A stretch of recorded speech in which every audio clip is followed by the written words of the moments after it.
एक खानदानी बिरहा प्रस्तुत बा आप लोगन के बीच में SSP recording studio Kamupur Barachaur Ghazipur. Director PK Raj, निर्देशक वीडियो डायरेक्टर अशोक यादव के देख रेख में 61 बीरस का धमाका जात बा खानदानी। बात हो समय के बाद बिरहा का शीर्षक वीर अभोरिक और दलीपन की लड़ाई। बताओ जला कि लिखा लिख गाड़ी चले और लिखा चले पूत और लिख छोड़ 3 चले शायर सिंह सपूत। सपूत बेटा वही है जो अपने कुल खानदान के नाम को ऊंचा कर दे। पूत वो होला कि बाऊ जवन कह के चल गई ना वही पर चलत है, वही लाइन पर। तो ऐसा वीर अभोरिक लोरिक का बेटा जो यदकुल का शान थे, भूमिका में भाव लगले आवा मास्टर।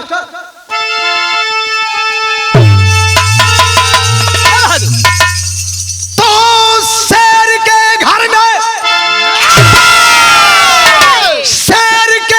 में घुस कर जो ललकार दे वो बहादुर ही होता है शेरे बबर। जुर्म जालिम के विपरीत लड़के सदा और सिंहनी पुत्र बनता विजेता जबर।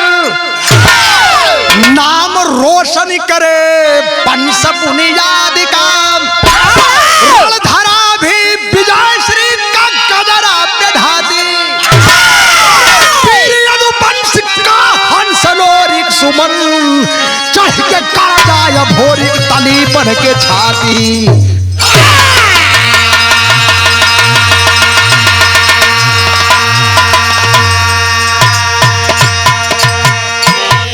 शेर के घर में घुसकर जो ललकार दे वो बहादुर ही होता है शेरे बबर।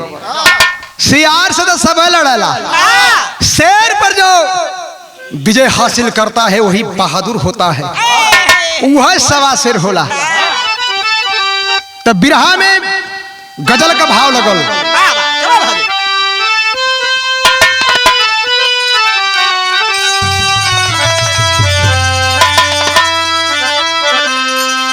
बड़ी जमाने का गीत है। अरे किकाबे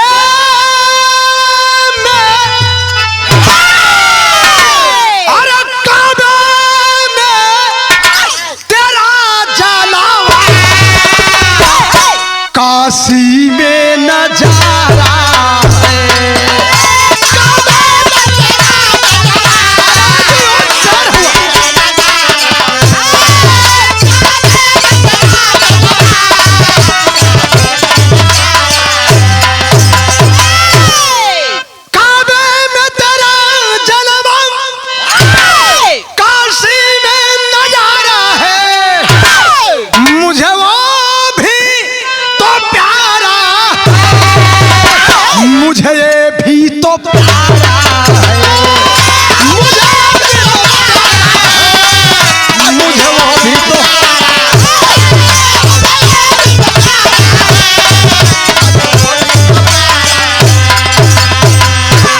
लेकिन भाव बिरहा में कवि जी लिखलन, हमरे राम मुराद कवि जी खाटी बीरस का भाव लिखलन।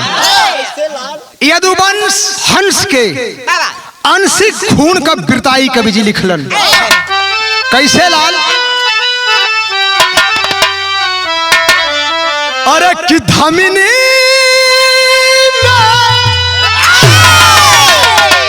खाटी यदुवंशियन के अंशिक खून का बिरताई है।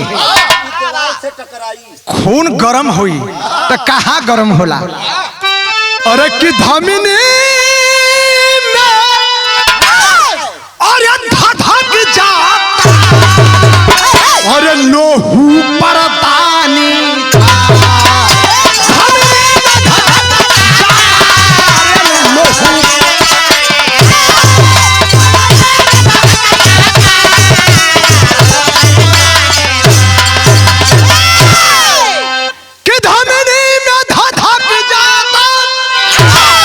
और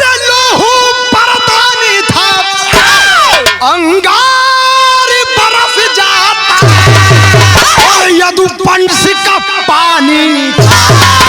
लंगर बरस जाता यदुवंश का पानी।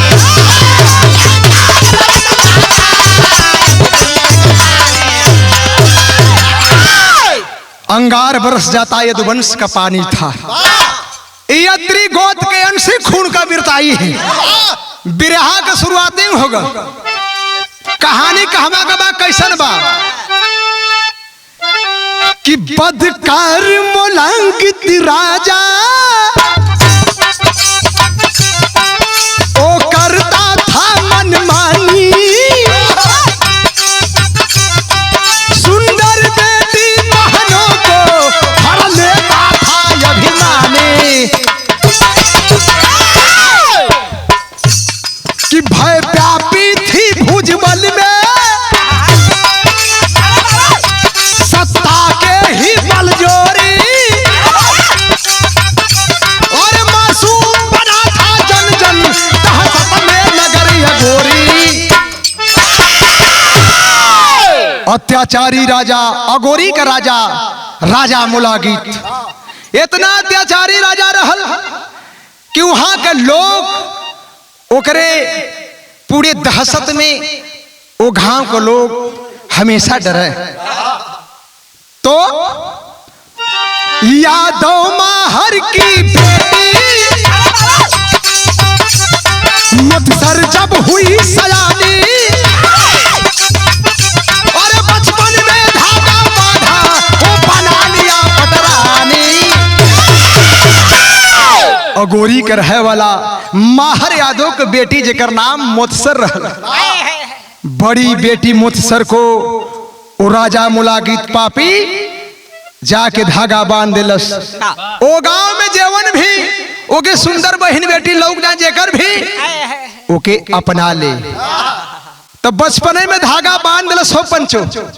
मुदसर के जब अपना लेने बाद दूसरी बेटी मंजरी के जब यह काम कैलस माहर यादव के बाबू हो चिंता हो लगल।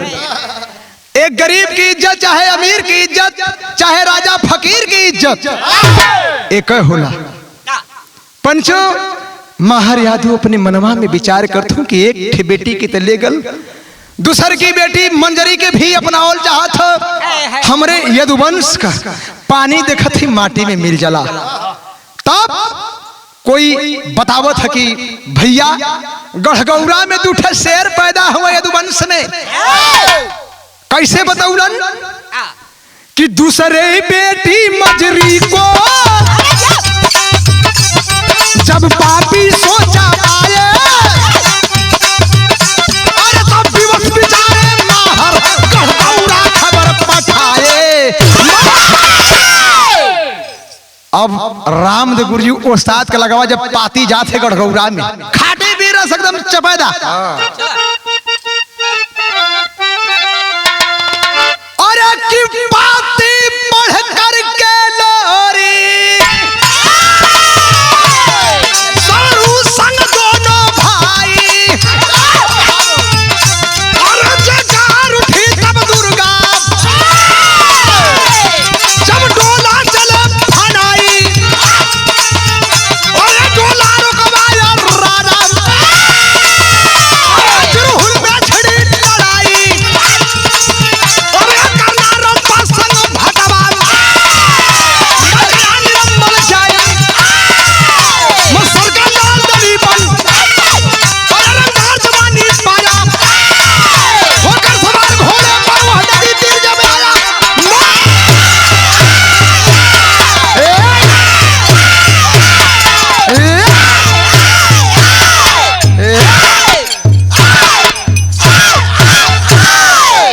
सही है पंचो। राजा मुलागित इतना अत्याचारी राजा था।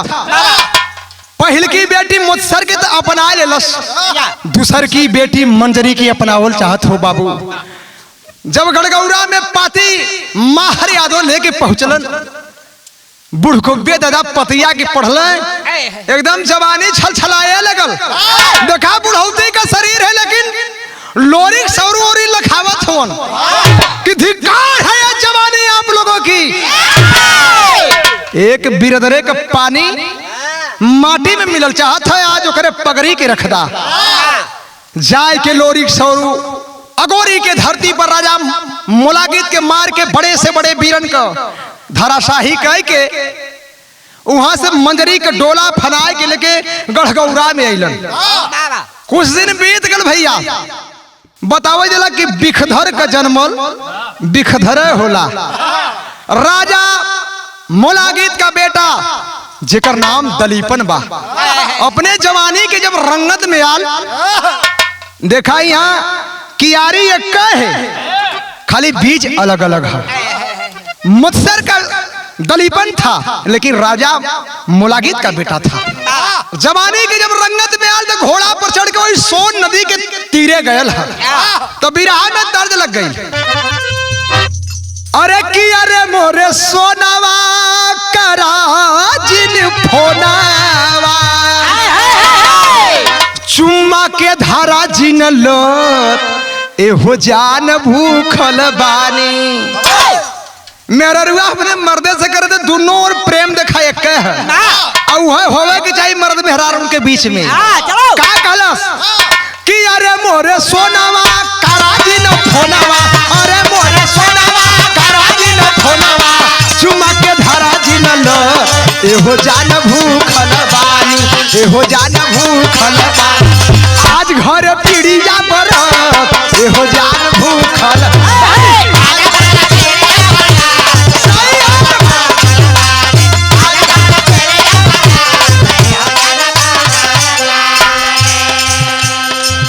लेकिन भाव हो बिरहा में, दलीपन घोड़ा पर सवार हो गया और सवार हो के वही सोन नदी के तीरे गए।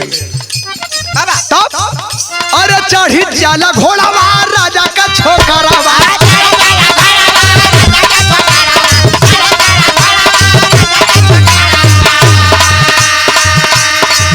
अरे चढ़ी जाला घोड़ावा राजा का छोकरावा, वही सोना नदिया के तीर। देखी देखी मुअल ठठरिया, देखी देखी मुअल ठठरिया, उठेला हियारावा में पीर। देखी देखी मुअल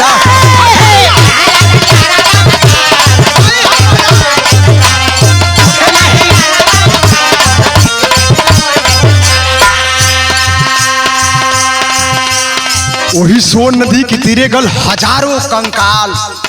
उन नदिया के तीरे देखलस, कथे कि हम भूत पिचास कोनो छाया देखत है का। घरे पूछे समझ के छलावानु हो, घरे पूछे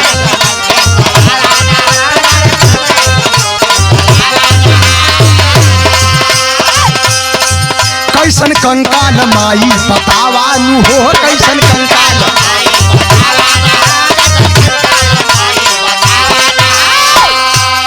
अपने माई मुत्सर से आय के पूछलस, हजारों जब कंकाल देखलस घोड़ा उस जगह से घुमा के आए के घरे अपने महतारी मुत्सर से कलश की माई ये बताओ कि जौन सोन नदी के तीरे वो कंकाल पड़ल हो, वो कहीं भूत पिचास का छाया है कि कोनो हकीकत बात है। सुनीला कि हमरे बाबूजी के कोनो वीर आए के गर्दन काट दिलन।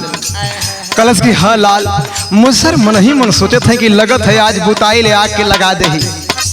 बतावत है बेटा तोहर बाबू एक वीर रहलन, एक वीर से लड़ाई यही धरती पर भइल। कैसे बतावत है? अरे सेना राणा धीरावा बाबू तोहर वीरावा,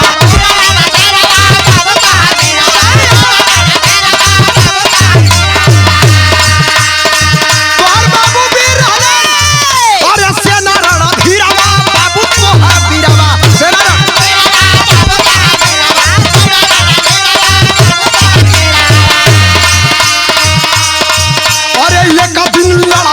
वीर काटी काटी फेंकल मौरिया, काटी काटी फेंकल मौरिया, बिरहुल में नदिया के तीर काटी काटी बिरहुल में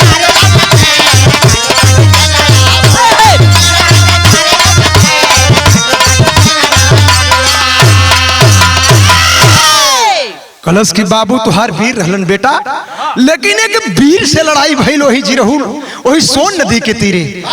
बतावत ना है कि कौन वीर है, सोचे थे कि जाना न पावा नहीं तो काम गड़बड़ा जाए। कहलन कि कौन ऐसा वीर रहल? ओकरे हेतना पुरुषारत के हमरे धरती पर आए कि हमरे बाबू का गर्दन काट देलस। मारे क्रोध में होके अपने माई से पूछा था कैसे। बिरहा में फिर एक लाइन की थी,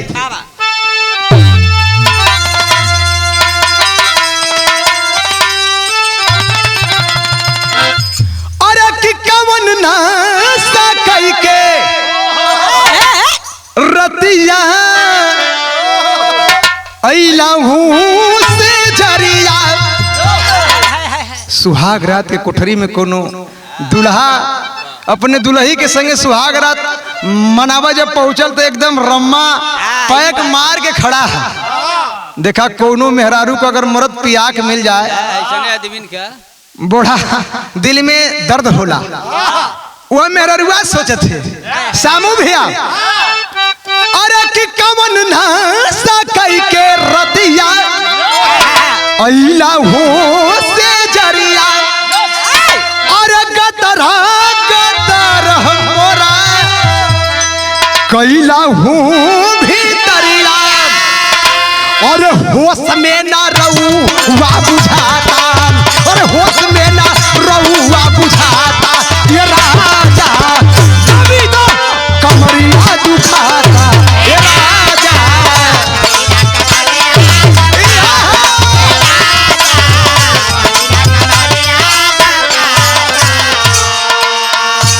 लेकिन माई मुझसे से कहलस दलीपन, अरे कवन ऐसन वीर जवन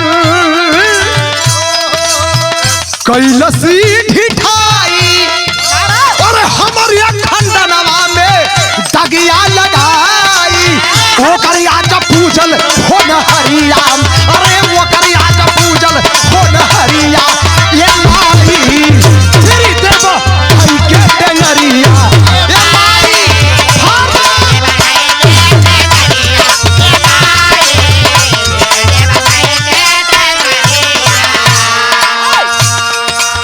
शेरवा के घर में कैसे घुसल सियार हो।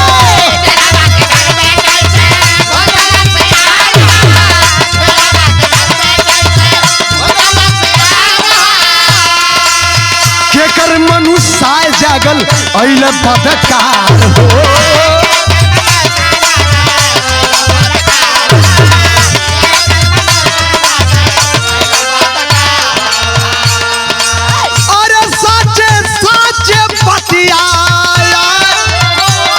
देबू बदलाई पल भर में देबे ओके यमपुर पठाई।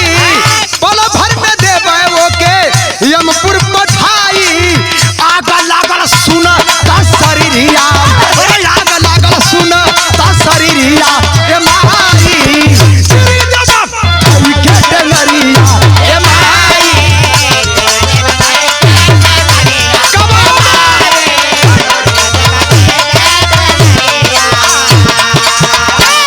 इतना बात अपने माई मुसर से कलश डेरा थे लड़का जवान कलश की माई बता दे तुहरे दूध का कसम महतारी बतावा कवन एवन वीर रहल। ओकर इतना पुरुषारत शेर के घर में आए के घुड़ुक के चल गल। बताओ मुझसर मने मने सोचे लगली कि देखत है आज इतने बड़ा बवाल कैलस। राज हट पाल हट तिरिया हट बड़ा गड़बड़ाला। जब जब हट हुई तब तब विनाशा है। ए भैया कलश की मत लड़ा बेटा। बड़े से बड़े वो वीरन के आगे सब वीर परास्त हो जाला। इतना बतिया मुझसे बताओ थे और आग बबूला हो गल।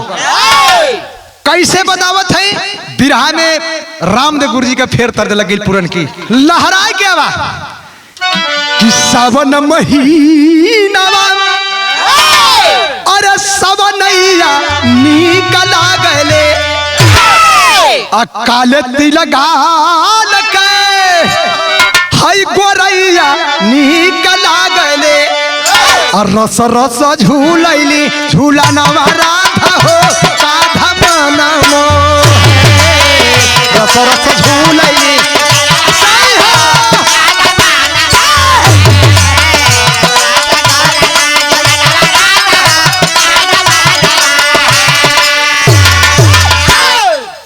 बतावत है मुझसे दलीपन से कि मत लड़ जा लाल।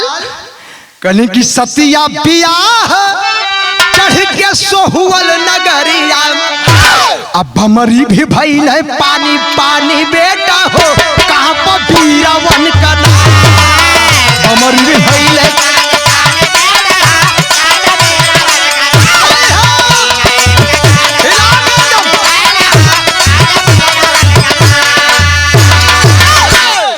कल की हरे व परे व दोनों भाई बल करिया, अन्यौरापुर में मारल गईला बीच में सब।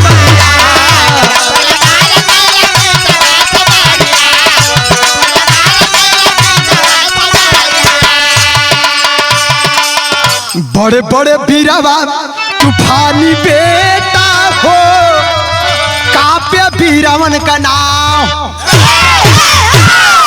बड़े बड़े वीर उन्हन के आगे प्रास हो गईलन। खानदाने अंशिक उकुल वीर हूं, तोरे बाबू की तो खो देली हम, मांग के सिंदूर तो धोई देली, लेकिन अपने गोद के ना हम उजारल चाहती लाल। लेकिन इतना बतिया सुना कल कि अगर ना बताइबू अब तोहरो गर्दन काटब, अपनो गर्दन काटब, ए जगह अपन बलि चढ़ा दे। लेकिन बताओ कवन वीर ऐसन हो? मुझसे लगनी सोचे कले कि अब बतवही की परी, तो टेरी में भाव लगल कैसे बताओ थे? अरे कितेगा पर जकर दुर्गा रनिया, सिजेदार लहू गले अदकुल कैसे गातेगा तेगा तेगा। लगली बतावे कि कल कलात बाए गंगा, दहिने सरजू है गरे राखा, खुशबूड़े चारों चौतरफा,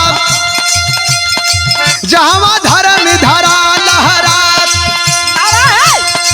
गादी गौरा नाम परल, सवरू लोरिक कहे बनल बिसात,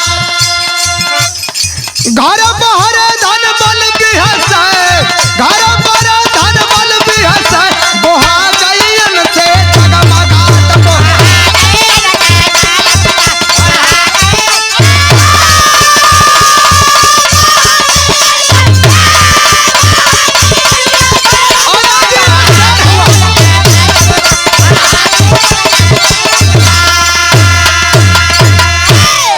मत लड़ जइहा लाल।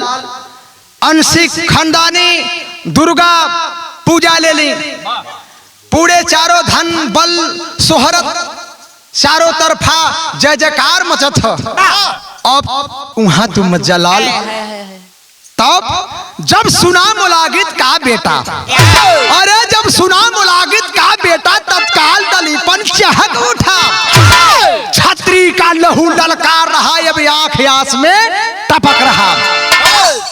सेना को सजाओ इसी वक्त, सेना को सजाओ इसी वक्त, चढ़ चलो जो नगर अनोखा है। मंत्री बोला मेरे मन से गढ़गौरा जाना, कलल की सरकार जल्दीबाजी में फैसला मत ला। ऐसा काम हो गए कि सांप भी मर जाए और लाठी भी बरकरार रह जाए। तो कुछ सोच दलीपन चहक उठा, कुछ सोच दलीपन चहक उठा, उत्तेजित मन को मना लिया, महिरीन को नंगी कर छोड़ा, माहर को बंदी बना लिया। ऐसा काम करा कि ओकर नन्ना नानी माहर और महिरीन के दोनों के बंदी बना ला, अब पाती भेजवा दे, किसी तरह मालूम है खुदा दौड़ा ली है सब। बाबू हो जौने समय माहर और महिरीन के नंगा बंदी जब राजा मुलागित अपने कारागार में वही बखरी में बंद कैलस, जैसे लगे कि विपत का पहाड़ टूट गई। लोही बुढ़ौती में बाबू हो महिरीन और माहर वो दिन याद करत हो कि आज बेटवा हमार लोरी के रहते हो, तो ये दिन दशा ना देखे के होत। जौने पापियन के संहार करके विजय का झंडा गाड़ के अगोरी की धरती से चल गईलन, कैसो हमरे लाल के पता लग जात, तो बाबू बड़ा विपत में रोवत हो जाती। यहाँ खानदानी गीत लग गई। और कि दुख में बरसाई बन बंदरिया, और दुख में बरसाई बन बंदरिया, नजरिया माही माही ए भैया डर से कांपे लाया गोरिया, और डर से कांपे लाया गोरिया, अब पजरवा कोई नहीं खे हो। मजरी कयक रहल सहेली जेकर नाम की सोनिया बाम, चोरी चोरी लिख के पाती एक पंडित के देहली, चोरी चोरी 3 बेर पाती पढ़ के मजरी चोरी चोरी देहली छिपाए। चौथी बार पाती ले पंडित गढ़गौरा में गईले, अरे त खेलत रहले तीनों भैया, अरे खेलत रहले तीनों भैया दुआरावा पर हो। अरे तब पतिया दे देहला भाना, अरे तब पतिया दे देहला भाना, अब भोरी कह के जाता हो। मजरी के एक सहेली जेकर नाम सोनिया रहल पंचू, जब एक बात के खबर जनले है पाती लिख लिख के गढ़गौरा में भेजलस। 3 बार पाती मजरी पढ़ के चोरी चोरी फाड़ देने के बहन लड़का छोटो में जान लिये सो तो लोहा लड़ाई अब ले ली है।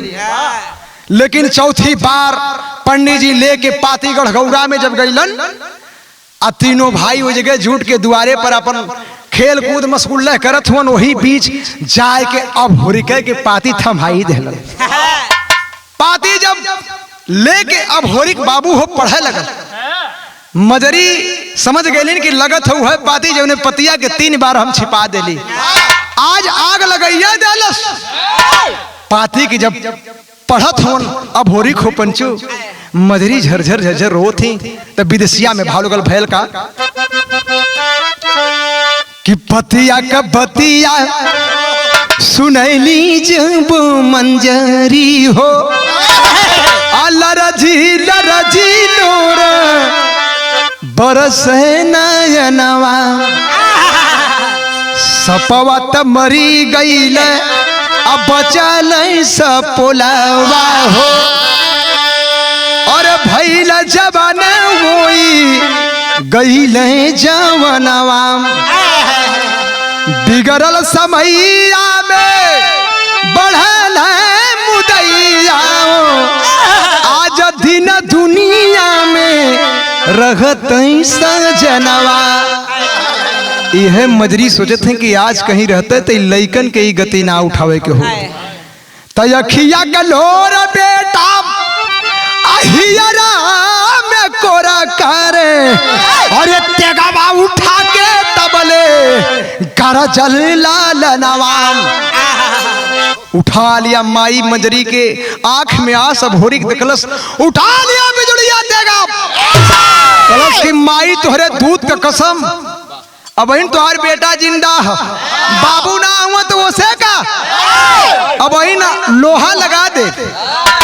तब तुरंत भोरी करज उठा, और तब तुरंत भोरी करज उठा, साक्षात मौत का फंदा है। तू चिंता क्यों करती हो मोहम्मद, जब लाल तुम्हारा जिंदा है। कलश कि लाल तुहार जिंदा, अब ही कोनो दिक्कत ना बा। लो आए हर मांगर घोड़सार में, तीनों भाई शरनाई देवाजीत उठा लिए तेगा को, तो उसके भैया यही चढ़ले लड़ाई लगा दा। पंचो जब चारों वीर खनखनाए लोगन तो यहाँ खाटी वीर रस का चौलरिया लगल। कैसे हो?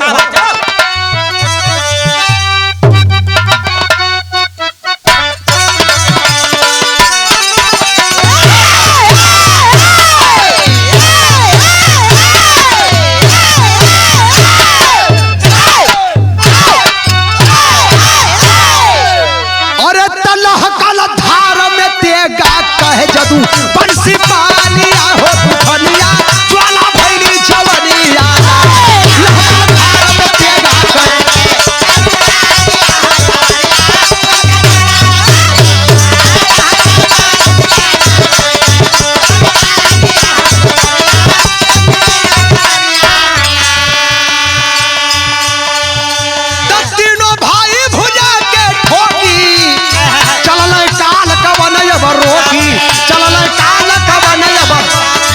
माई मजरी चलत के गुण माई मजरी चलत के गुण घोड़ा मांगर गगन के चूमे घोड़ा मांगर गगन के चूमे घूमे कालिया गोरी बन के घूमे कालिया गोरी बन के बाबा लिया हो दुखनिया ज्वाला भैली जवरिया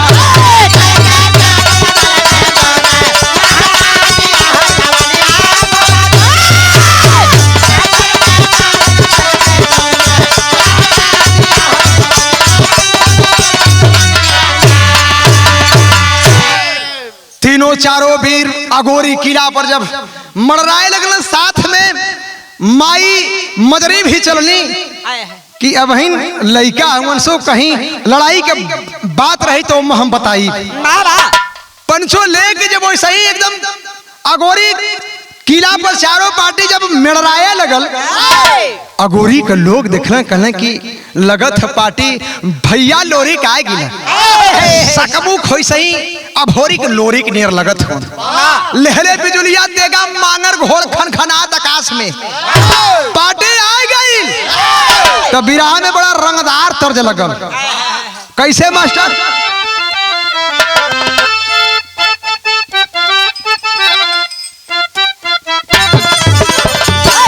ओहो कि आने वाले आ गए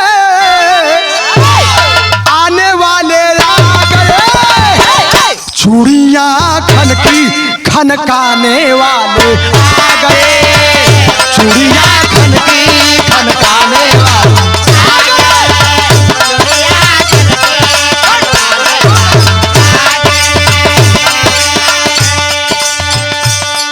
लेकिन भाव है अरे आने वाले आ गए आने वाले आ गए अरे तेगा पर तेगा खनकाने वाले आ गए तेगा पर तेगा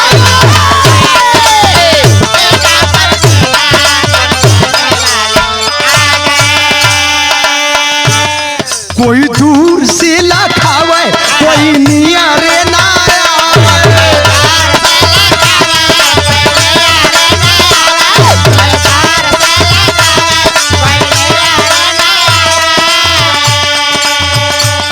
कोई नियर धीरे धीरे बतियावे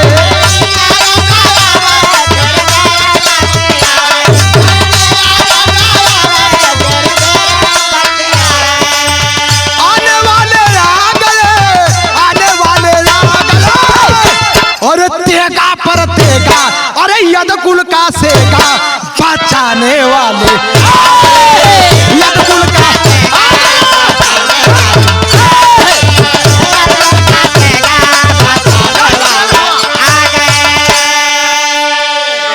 पार्टी आई एकदम गरगरात अघोरी के लोग अहिरानी के लोग बड़ा खुश भइलन की पार्टी है आए के हो बाबू महिरी माहर के अपने नन्ना नानी के जब अघोरी के देखलस एकदम क्रोध में पागल हो गईलन जैसे भगवान कृष्ण कन्हैया कंस के कारागार से अपने माई बाबू के छोड़ौलन मुक्ति दिलौलन वैसे ही दिला के अघोरी जाए के खानदानी ताकत अपन वही किला पर देखावत चलत हो तब भयल का विराह में तर्ज लगल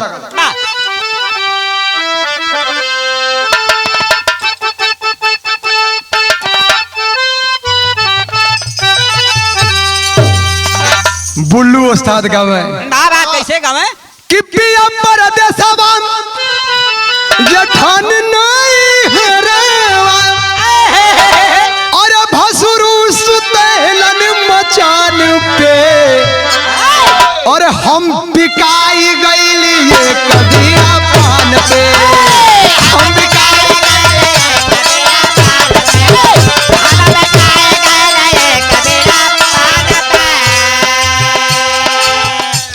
भाव जाए के ललकार के कहलस कि कायर कपूत तोहरे पाप के देखाइल अरे नौवा डूबौला जहान में अरे तकवन पीर हूँ तोहरे खानदान में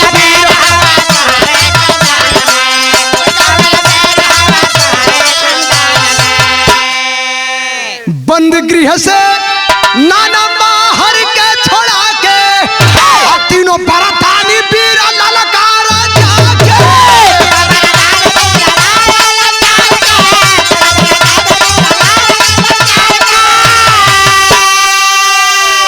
तो जिरहुल के खून ही और धर दिया पियासल हीरा जंग मैदान में अमर वीर हो तोहरे खानदान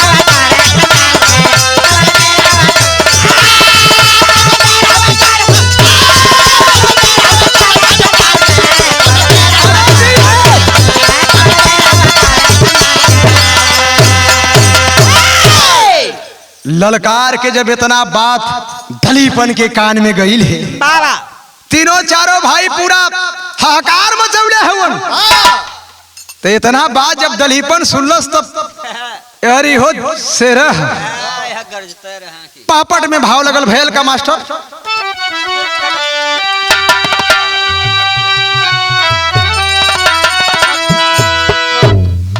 कि चरल बदन छात्री कि निर्मल गंगाधार जैसे अरे भाई कही अरवाम ममता से भरला या चारावा फफा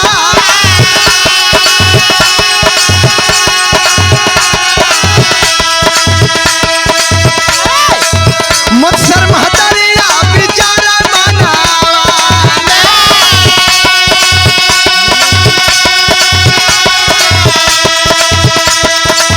लगला कि लाल मोरा जय है हो मारा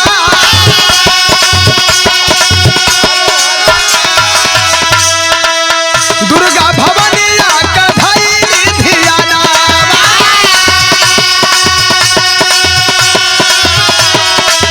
प्रकट भैनी दुर्गा तब कहा तिलखा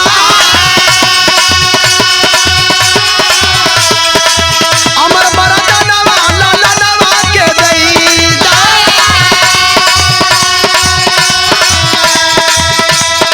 दुर्गा कहली बस ये कहीं उपाय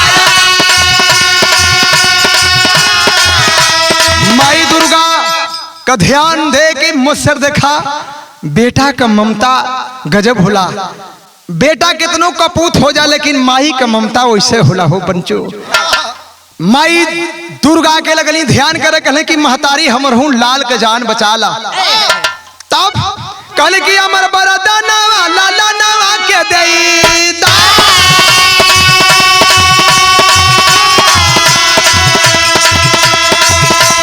और कहे माई दुर्गा बसैया कहीं उपाय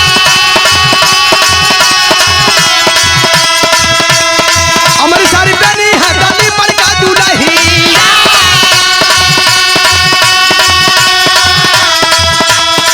सूरज के पूजी है या चारा भाई में जा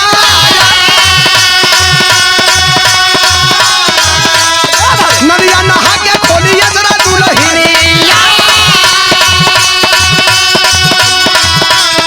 दिन करके पूजल चाहनी हर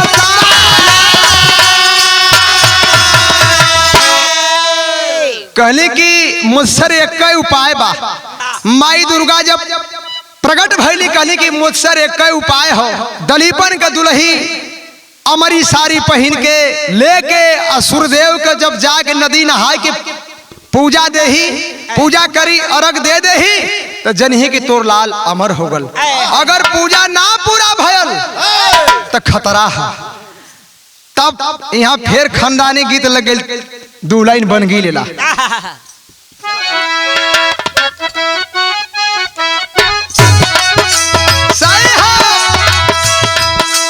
पूजा देवल चाहत है दलीपन की दुल्हन अरे तो जब दलीपन के दुल्हिया अरे जब दलीपन के दुल्हिया आया चरवाया मरी पेनी अरे तो देवल चाहली राघिया देवल चाहली राघिया सुरुजा देवा के होता था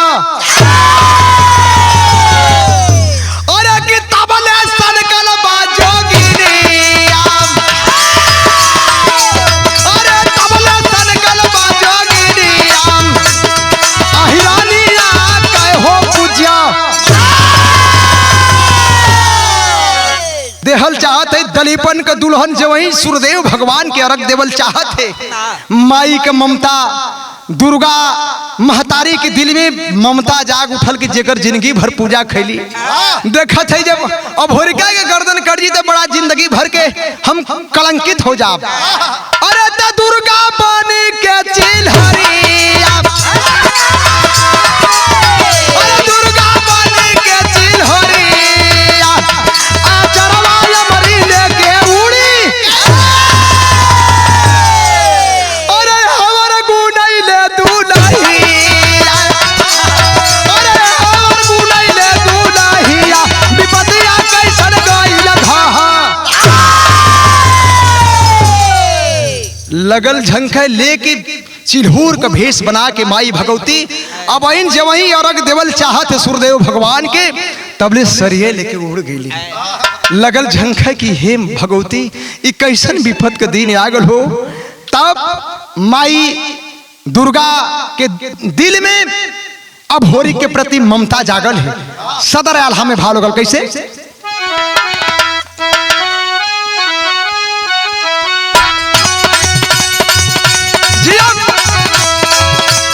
जिंदगी भर पूजा जेकर खैली महारानी,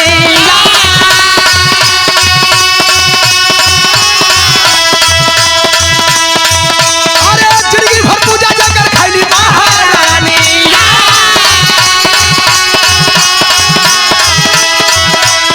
आजो के कैसे हम जाइब भूला,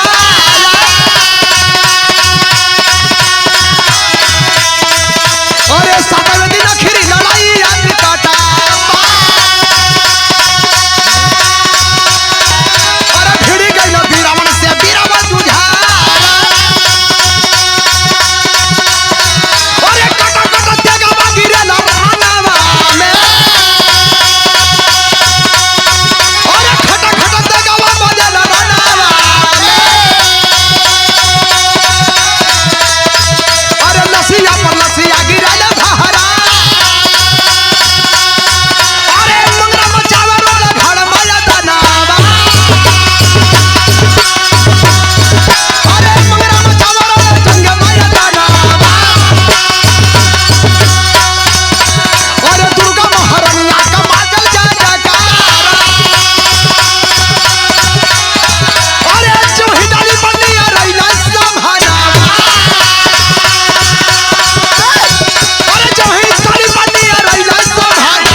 परतेगा लगल रण छत्र में लगल बड़े से बड़े वीरन का संहार हो लगल। पंचो मंगरा घोड़ हर चरराई देवाचित तहलका मचौले हुन। माई भगवती के जय जयकार वही रण क्षेत्र के मैदान में गुजत हो। दलीपन लड़त लड़त जब ही अभोरी के सामने आयल हो, अभोरी खच दे गर्दन उतार दे, मार के बिजलिया देगा से गर्दन के जब उतार दहलन तक खड़ी में भाव लगल भैल का आगे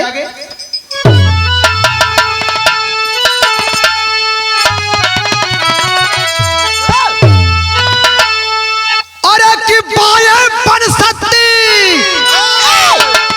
अरे दहिने दुर्गा के पहरा, अरे फिर सजा वाले धर दिया विजय का सहारा।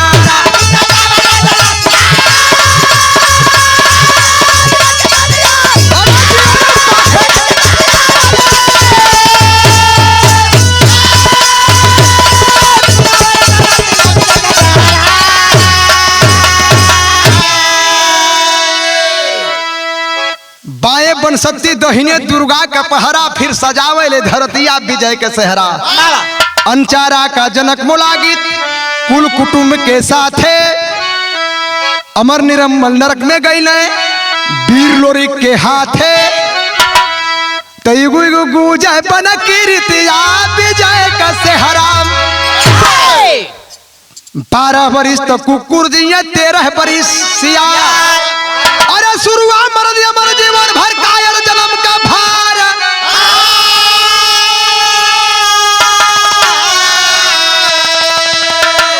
तो दिन दिन देले दूरा गतिया विजय का सेहराम। कायर बाप का कायर बेटा कुल को किया बेपानी। अरे वीर वंश का वीर भोरी सींचा वंश वरदानी। अरे तो जगह उतारा ले रतिया विजय का सेहर।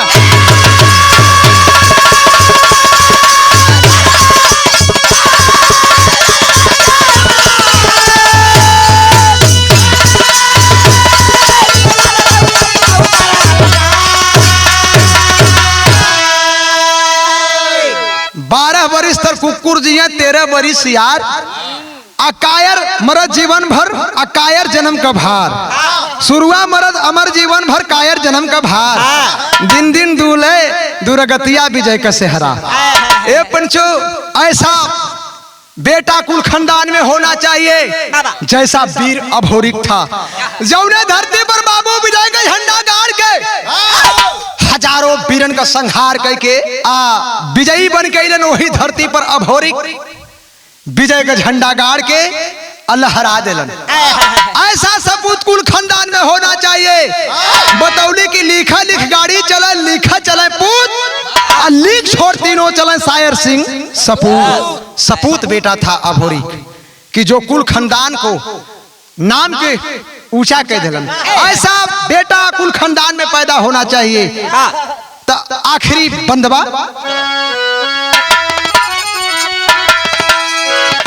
स्वामी गुरु बिहारी रमन स्वर गए समझा के। अरे होरी लाल कबीराम भोग